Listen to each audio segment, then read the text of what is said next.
और आपने जिंदगी में 1 या 2 घर बेचा है तो आप उतने एक्सपर्ट नहीं हो कि क्या बात करें, कैसे नेगोशिएट करें, क्योंकि डायरेक्ट जो है वो कई बार आपको ना बातों बातों में उलझा सकता है, मैंने देखा है वो। हेलो दोस्तों, सर ठाकुर। दोस्तों मैं रियल एस्टेट बिजनेस से 10 साल से जुड़ा हुआ हूं और काफ़ी वीडियो बनाते रहता हूं, ज़्यादातर ट्रेनिंग के लिहाज से जो रियल्टर हैं उनके लिए। बट अभी मैं सोचता हूं कि क्या गुनाह किया है ओनर्स ने भी और जो बायर्स हैं, सेलर बायर ने, उनके लिए भी कुछ बताना चाहिए। मकसद है कि रियल एस्टेट पे सभी को कुछ ना कुछ जो भी मेरा तजुर्बा है उससे फ़ायदा पहुँचाएँ। तो दोस्तों, अगर आपकी प्रॉपर्टी बिक नहीं रही है, आप बेचना चाहते हैं, परेशान हो गए हैं, 6 महीने हो गए, 1 साल हो गया पर सेल नहीं हो रहा है प्रॉपर्टी, तो क्या करें? ब्रोकर का हेल्प लें, ऑनलाइन जाएं, किस साइट पे डालें, ये सारी बातें मैं इस वीडियो में आपको बताऊंगा। तो ध्यान से सुनिए, एंड तक सुनिए। तो दोस्तों, जैसे आपको प्रॉपर्टी बेचना है, सबसे पहली चीज क्या करना है आपको कि राइट प्राइसिंग करना बहुत इंपॉर्टेंट है। सारा खेल सही प्राइसिंग का है। अब वो जानेंगे कैसे आप? वो जानने का सिंपल तरीका है, आप जाइए जहां पर हैं वैसी प्रॉपर्टी का डाल के गूगल करके सर्च करिए कि कितने में। जो भी 10 प्रॉपर्टी निकले, 20 प्रॉपर्टी निकले तो उनका एवरेज निकालिए, और जो एवरेज ऑनलाइन जो लोग डाल रहे हैं, मान के चलिए कि 10% सबने बढ़ा के कीमत डाली हुई है। समझ गए आप? कोई अगर 1,10,00,000 का एवरेज निकला है, 1,10,00,000 सॉरी, तो इसका मतलब 10% ज्यादा है, तो 1 करोड़ मेरी प्रॉपर्टी की वैल्यू है। बट करना मुझे वही है कि मुझे भी 10% बढ़ा के डालना है मैं। और अगर समझदारी की बात करूंगा तो आप खाली 5% बढ़ाओ। एकदम 100% तो एकदम फिक्स रेट में यहां सौदा नहीं होता, तो 5% बढ़ाओ। तो क्या होगा? ज्यादा हिट मिलेंगे, ज्यादा विजिट आएंगे, ज्यादा क्लिक आएंगे। वो जो असेंडिंग डिसेंडिंग ऑर्डर में लोग चेक करते हैं कि भाई high to low, low to high, automatic आप उस पर ऊपर आ जाओगे। थोड़े से अजीब फिगर डाल दो, 1 करोड़ 2,50,000 डाल दो। नहीं तो लोग क्या करेंगे? 1 करोड़ डालेंगे, नहीं तो 1,10 डालेंगे, नहीं तो 1,5 डालेंगे। बट आप थोड़ा हटके करो, देखना आपको हिट बहुत मिलेंगे। जब भी आप लिस्टिंग करते हो, कोशिश करो थर्सडे को आप अपनी प्रॉपर्टी की लिस्टिंग करो ऑनलाइन। ऑनलाइन ही 60-70% क्लाइंट आजकल मिलते हैं। तो आप क्या करें? थर्सडे को डाल दें। उससे क्या होगा कि अपग्रेड होके फ्राइडे को आएगी। लोग फ्राइडे इवनिंग को देखते हैं, तब रात में जाके सर्च कर लेते हैं, और सैटरडे संडे सोचते हैं कि विजिट के लिए हम जाएं। सबसे ज्यादा सैटरडे लोग विजिट के लिए आते हैं। तो आप ये प्लानिंग बनाएंगे तो ज्यादा अच्छा रहेगा। अब एक बार में डाल के काम नहीं होगा, उसको या तो रिफ्रेश करें, क्योंकि आप डालते हैं और घंटे भर में वहां पे हजारों प्रॉपर्टी डाली जाती है, तो आपकी प्रॉपर्टी बहुत नीचे चली जाती है। तो आप कोशिश करें कि रिफ्रेश कर दें उसको। दूसरी चीज, प्रॉपर्टी को अच्छे से प्रेजेंटेबल बना के रखें। कई बार लोग क्या करते हैं, बेचना है लेकिन उनको किराया भी चाहिए, तो किराएदार को भी वहां पर रखे रहते हैं और सोचते हैं कि किराया आ रहा है, सेल करने का भी करता रहूंगा, लेकिन उसमें नुकसान होता है। इसकी वजह क्या है कि किराएदार जब रहता है तो उसके बहुत सारे सामान रहते हैं, और वो कैसे भी रहता है, ज्यादा अच्छे से नहीं रहता है उतना। तो होता क्या है कि फ्लैट की साइज छोटी दिख के आती है अगर बहुत ज्यादा सामान है। अगर वही खाली खाली रहे, कोई रहे नहीं, तो बहुत ऐसा लगता है कि साइज बड़ा है। दूसरी चीज, किराएदार की बिल्कुल इच्छा नहीं होती कि ये बिके। वो हमेशा नेगेटिव एटीट्यूड में रहता है, या उसे पसंद नहीं। मैंने कई बार मतलब देखा है, या जो भी ओनर मतलब बेचना चाहते थे, मैंने कहा पहले किराएदार को निकाल दो, क्योंकि जो बायर है वो जरूर किराएदार से बात करना चाहता है कि सर कैसे रह रहे हो, लाइट आती है, बिजली आती है। और आप गारंटेड ले लो कि 80-90% वो नेगेटिव बोलेगा, यारे बिल्कुल मतलब हम लोग परेशान है, ये है वो है। वो हमेशा नेगेटिव बोलते हैं, सही मन से दिखाते नहीं। उनको तकलीफ होती है, बार बार क्लाइंट आ रहा है, उनकी भी मतलब उनके जगह पे रख के देखेंगे, अपनी भी प्राइवेसी है। आ रहा है कोई, हम खा रहे हैं, कैसे भी रह रहे हैं, 1-2 दिन मिलता है, लगातार वो सैटरडे संडे डिस्टर्बेंस चालू है, फोन आ रहे हैं, ब्रोकर लोग फोन कर रहे हैं, तो ये होता है। तो बेटर है कि अगर आप सीरियसली आपने डिसाइड कर लिया है तो किराएदार को खाली कराओ, और कम से कम उसको व्हाइट वॉश करा दो, एक बार पेंटिंग करा दो 10-12-15 हजार की, जैसे बहुत भारी नहीं, जिससे कि वो एकदम साफ सुथरा एकदम से चमकदार दिखे। आप 10,000 पेंटिंग में डालोगे, आप 50,000 प्राइस ज्यादा बढ़ा के ले सकते हो। डीप क्लीनिंग करा लो एकदम से, चकाचक केमिकल वगैरह डाल के, स्पेशली टॉयलेट किचन वगैरह ना थोड़े से अच्छे दिखने चाहिए, क्योंकि प्रॉपर्टी बहुत अच्छी रहती है, पर आपने किराए उराए पे देखे ना बड़ी हालत खराब रहती है। तो एकदम बेस्ट उसको करके रखो।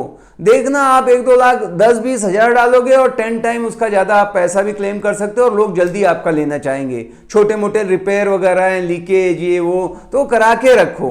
तो अच्छा मतलब प्रेजेंटेबल रखो, जैसे लड़कियां तो सभी रहती है, लेकिन जब कोई देखने आता है तो उसको दुल्हन को सजा के ले जाते हैं। तो सेम आप वही सोचोगे कि प्रॉपर्टी को अगर सामने वाला पसंद करने आ रहा है तो मैं उसको प्रेजेंटेबल रखूं, इसका बहुत बड़ा फर्क पड़ेगा।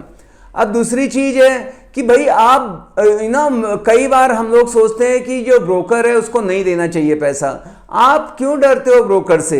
ब्रोकर का क्या करिए, मान लो मुझे 1 करोड़ में बेचना है, ठीक है, अब पर मुझे ब्रोकरेज अपने घर से नहीं देना है, तो अगर ब्रोकर काम कर रहा है तो मैं बोलूंगा भाई 1 करोड़ 2 लाख निकाल, मेरे हाथ पे 1 करोड़ चाहिए, तू 5 बेच, 5% ले ले, मेरे को तकलीफ नहीं है। तो वो ब्रोकर को भी मजा आएगा काम करने में, आपका काम भी जल्दी होगा। ये जितना ज्यादा कंपटीशन होगा, जितना ज्यादा एक्सपोजर मिलेगा आपके प्रॉपर्टी को, क्योंकि लॉ ऑफ एवरेज काम करता है। नॉर्मली देखा जाए तो 15 से 20 लोग देखते हैं तो प्रॉपर्टी अगर सही कीमत में तो बिकती है। पर आप सोच रहे हो मैं ही अपने रेफरेंस से दिखाऊं तो 6 महीने लग जाएंगे इतने क्लाइंट में, लेकिन आपने सारे मार्केट में डाल दिया है, ब्रोकर लोग को लगा दिया है, हो सकता है 2 वीक में हो जाए। तो आपका 6 महीने का आप सोचो EMI बचा रहे हो, या घर खाली है तो आप देखिए कितना रेंट आपका लॉस हो रहा है, काम फटाफट हो जाता है। हाँ, तो ब्रोकर है तो उसको मैं ये प्राइस में बेचूंगा कि 1 करोड़ 2 लाख, और डायरेक्ट हो रहा है तो 1 करोड़, इतना ही सिंपल है। आप देखना हमेशा फायदे में रहोगे। आप सोचते हो कि हमारे लिए हमारा पैसा लेने आए, लेकिन वो 2 पैसा आपको करके देगा, स्मूथली सारा काम भी हो जाएगा। और आपने जिंदगी में 1 या 2 घर बेचा है तो आप उतने एक्सपर्ट नहीं हो कि क्या बात करें, कैसे नेगोशिएट करें, क्योंकि डायरेक्ट जो है वो कई बार आपको ना बातों बातों में उलझा सकता है, मैंने देखा है वो। पर ब्रोकर है तो बराबर आपको प्रोटेक्ट करेगा आपके इंटरेस्ट को। उसको भी लग रहा है मैं 2 पैसा ले रहा हूं तो इनके लिए मैं अच्छा कीमत दिलाऊं। या आप बोल सकते हो भाई मुझे पता नहीं, आप हैंडल करो, मेरे हाथ में इतना चाहिए। तो क्या करेगा वो, अपना एक्सपर्टाइज जो है 5-10 साल का, उसने कई सौदे किए हैं, कुछ तो उसके पास नॉलेज है, वो लगाएगा और आप फायदे में रहोगे। तो उससे डरो मत।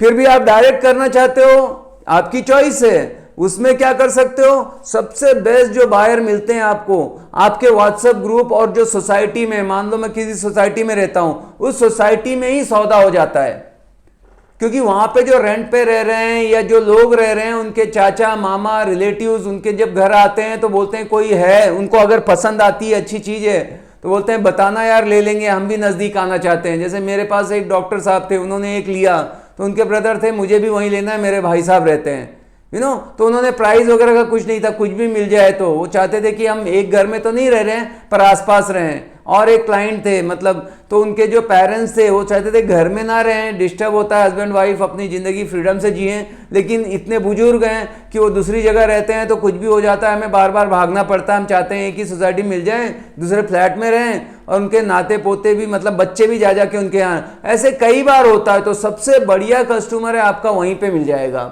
जो आपका व्हाट्सएप या टेलीग्राम ग्रुप में। तो ये चीज है। और जिससे भी आप मिले, आप कंपनी में हैं तो कंपनी में भी अगर आप लोगों का कुछ रहता है तो वहां डाल दो भाई मुझे को ये चीज बेचनी है, तो आपका डायरेक्ट भी आराम से हो सकता है। तो खाली डायरेक्ट नो ब्रोकर जैसे एक वेबसाइट है, आप वहां डाल सकते हो, बहुत सारी जगह है जहां डालिए। तो आप क्या करिए, जो दिखता है वो बिकता है, एक ही नहीं, आप सब जगह बताइए कब कौन ले लेगा, और तभी आपको ज्यादा प्राइस भी मिलेगी और कम समय में भी हो जाएगा, दोनों फायदे होंगे। लोगों ने कहा काम किया है, या तो एक ब्रोकर को दे दिया है, मेरा वही केयर टेकर है, वही देखता है, उससे ही बात करो। अब वो थानेदार है, वो बैठ गया है चाबी आपके लेके, उसको क्या फर्क पड़ता है, पैसे का तो आपका लॉस हो रहा है। मैंने कल ही, मेरे पास एक 4 BHK फ्लैट आया, वो ब्रोकर को 1.5 साल से चाबी दी हुई है, इतना प्राइम सोसाइटी है, कब का हो जाना चाहिए। तो वो ब्रोकर है ही नहीं, पार्ट टाइम में इधर उधर 1 शॉट मारने वाला बंदा है, उसको इसने कभी जान पहचान में चाबी दे दी, एक आध काम नहीं क्या ऐसे कर देता था। अब उसका कोई ऐसा नहीं कि वो प्रॉपर लिस्टिंग लेता है या ऑफिस है, आजकल आप जानते हो 80% तो मतलब कोई भी बन जाते हैं ना ब्रोकर, पान वाला, दूध वाला, ये वाला, सिक्योरिटी वाला, सभी है। तो उसका प्रॉपर था नहीं, और वो 1.5 साल से बिका नहीं, तो बंदी परेशान होके, और किसी को बोल भी नहीं पा रही है, वो दिल्ली में रहती है, ये पूना का है, इसकी मनमानी तो उसने बोला भैया मेरा काम करा लो, और मेरे इतने दिन हो गए, आपके रिव्यू वगैरह देखिए, मुझे करना है। अब जब मैं चाबी लेने गया तो मुझे कॉपरेट नहीं कर रहा है ब्रोकर, वो सोच रहा है कि मेरे हाथ से निकल रहा है, तो अब उसको लगा कि जल्दी करना चाहिए, किसी तरह से उसने चाबी अरेंज कराई। मैं गया, उसमें घास जमी हुई है, जिसका कुछ नहीं तो 70-75 हज़ार हर महीने किराया आना चाहिए। 2 करोड़ प्लस की आराम से वैल्यू है, सोसाइटी एकदम टॉप क्लास है, उस घर में घास जम रही है और ऐसा जैसे कि कोई तहखाना हो, मतलब पता नहीं, उजड़ा चमन एकदम।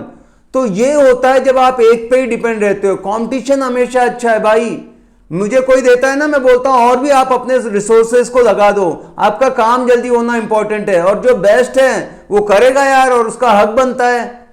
सही है, तो ये कुछ तरीके आप लोग अगर करेंगे तो आपका घर जल्दी सेल हो जाएगा। ये वीडियो आपको कैसे लगा? बहुत ही प्रैक्टिकल नॉलेज बोलता हूं, हजारों सौदे मैंने किए हैं, मैं खुद एक इन्वेस्टर हूं।